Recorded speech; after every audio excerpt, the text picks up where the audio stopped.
ఈరోజైతే నా పంట పండిందో. ఇదేమిటో అనుకుంటున్నారో తెలుసా? చింత చిగురు అండి, చింత చిగురు.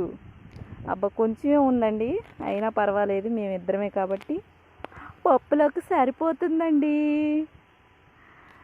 ఆహాహాహా, ఎవరు కొయ్యలేదు అనుకుంటండి, అందుకే నాకు దొరికింది. నేను ఊరికనే వచ్చి చూద్దామని చెప్పి వచ్చానమాట. చాలండి, మేమిద్దరమే కాబట్టి మా పప్పులకు సరిపోతుంది.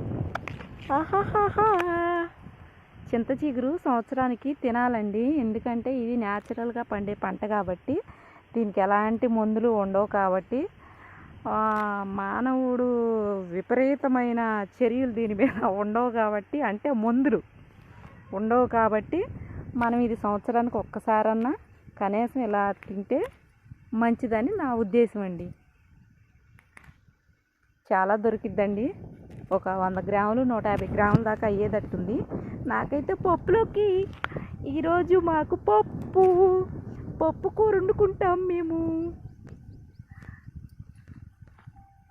ఎలా అయినండి, మార్కెట్లో కొనుక్కొచ్చుకుంటే వస్తుందిలే కానీ, అయినా కానీ మనం ఇలా కోసుకున్న దాని టేస్టే వేరండి, చాలా బాగుండిద్ది.